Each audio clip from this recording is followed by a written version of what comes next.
And one thing that breaks my heart is to ride around in the middle of the summer, see people who have just let their garden go. They've gotten tired of it and now it's all grown up with grass, weeds, all kind of stuff.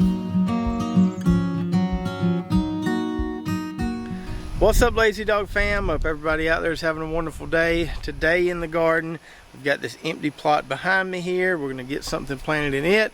And then we're going to be talking about what you should be doing in your garden in the middle of this hot summer that we're having and that we're about to have.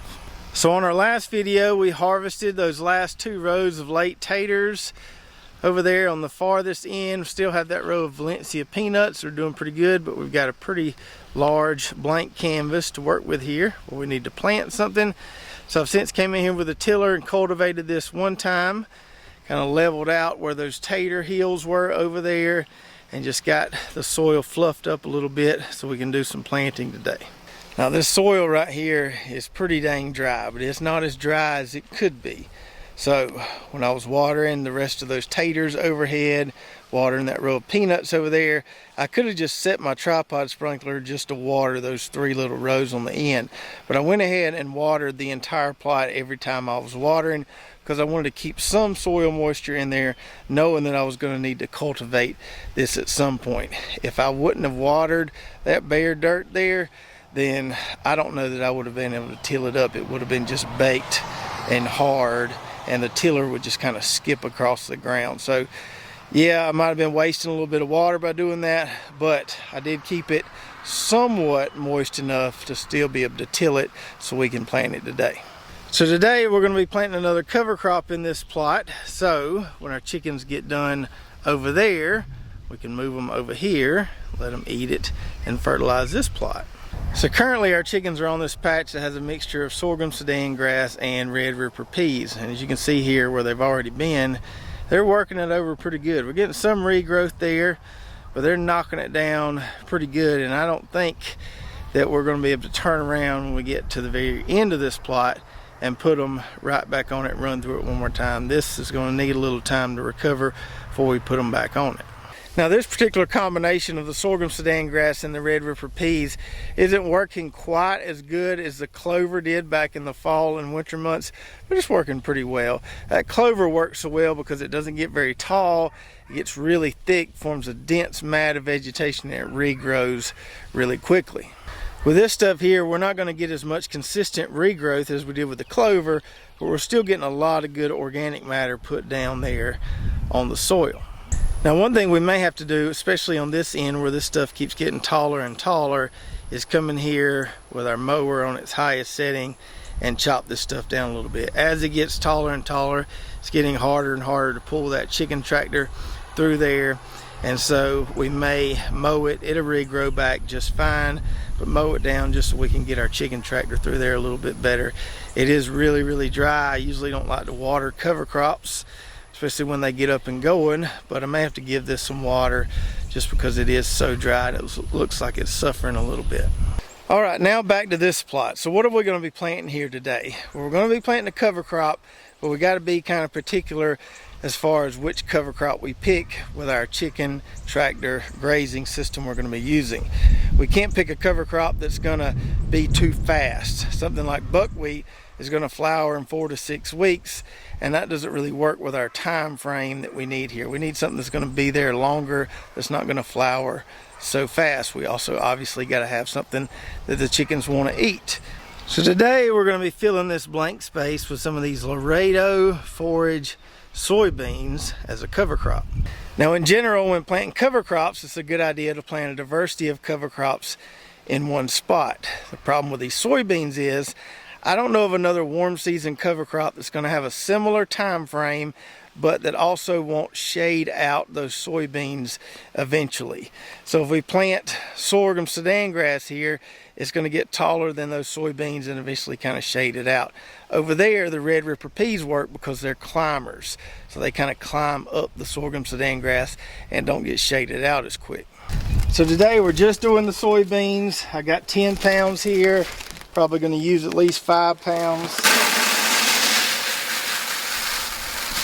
So we got plenty of seed in our bucket. Next thing I'm gonna do is add some inoculant. That'll give these soybeans the bacteria they need to fix their own nitrogen. Sometimes I mix this up in water beforehand. Today I'm just gonna kind of dump it on those seeds there. And I've got some water right here.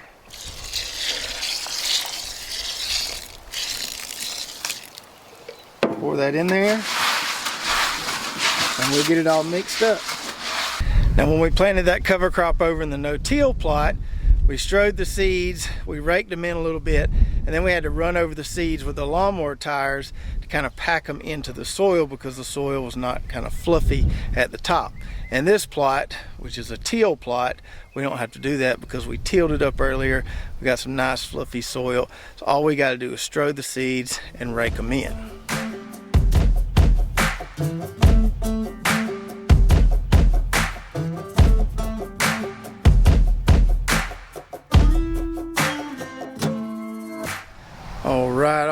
All right. Probably put out more seeds than we needed to, but I want it to be thick. So hopefully it will be. Got it all raked over.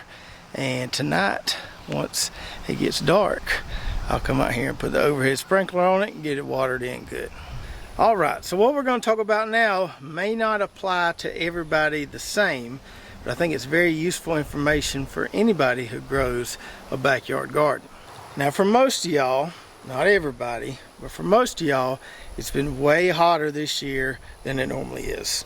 And what that's going to cause, it's going to cause people to get tired of their gardens sooner than they normally do. Now for some of y'all out there, you may have just got your garden planted and it's just getting up and going. Others may be right in the middle of the harvest time, gathering all the good stuff they planted a couple months ago, and then others may be already tired of their garden. And one thing that breaks my heart is to ride around in the middle of the summer, see people who have just let their garden go. They've gotten tired of it and now it's all grown up with grass, weeds, all kind of stuff. Now you may have heard me say this before, but I think a fall garden is the best garden. My opinion, at least down here, fall is the most enjoyable time to be out in the garden working and doing things. Now I certainly enjoy all the warm season crops we can grow this time of year, but fall is a much more enjoyable time to be outside working in the garden. I know everybody can't grow a fall garden. Like I said, some of you only have really one gardening season. But if you can grow a fall garden and you're planning on growing a fall garden, let me tell you what you need to be doing during these hot, nasty summer months to get ready for that fall garden. And I'm gonna try to keep this real simple here because there's really only two options in my opinion. And the choice between those two options is gonna have a lot to do with your weed pressure. So the first question to ask yourself would be, do I have really heavy weed pressure? Is my weed seed bank really, really high? Well, how do you know if you do or if you don't?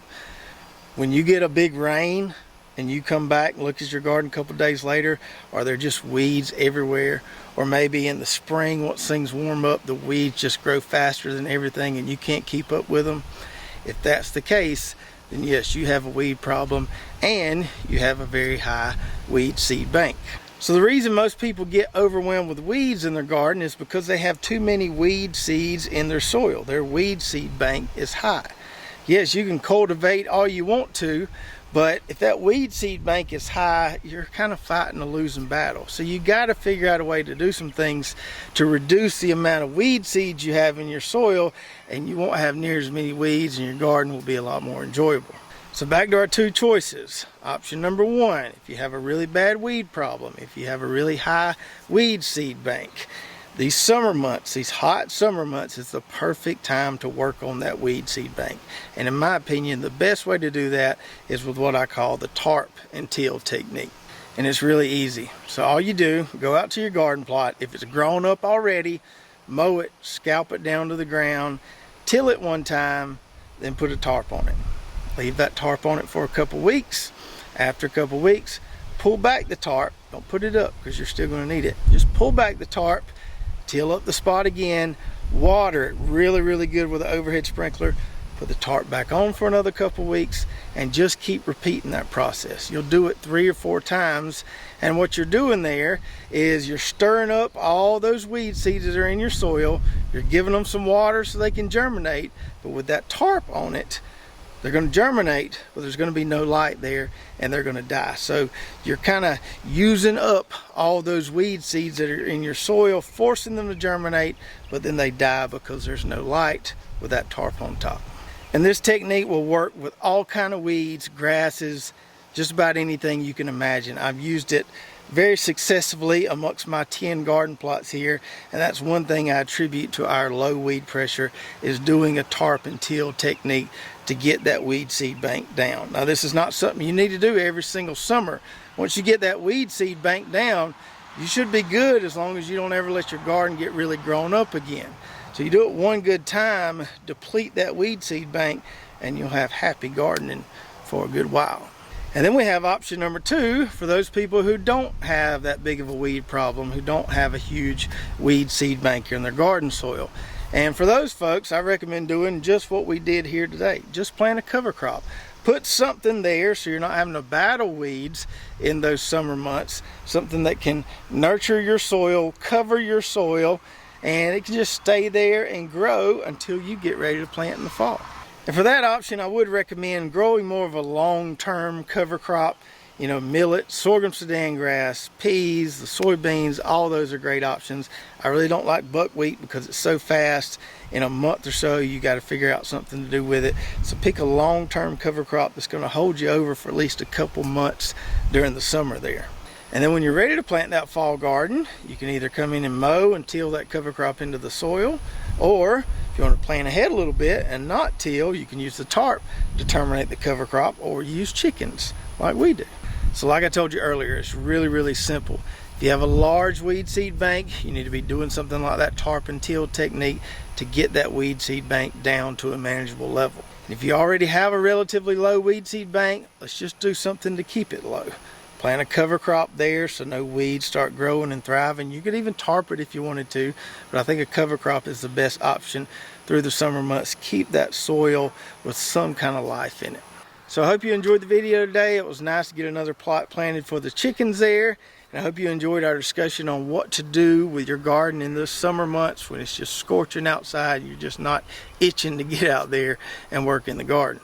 And let me know in the comments below what your plans are for your garden this summer. Are you growing throughout the summer? Are you taking a little break, working on your weed seed bank? Please do share with me in the comments below. If you're watching on YouTube, make sure to check out our affiliate links below. A lot of great companies that we use in our gardens here at Lazy Dog Farm. Even got some coupon codes for some of those companies so you can take advantage of those discounts. Don't forget to go check out our website, lazydogfarm.com, where we've got hats, shirts, our garden blog, recipes, all kind of good stuff over there. If you did enjoy this video, make sure to subscribe, hit that notification button, like, and share, and we'll see you next time right here at Lazy Dog Farm. Oh, farewell,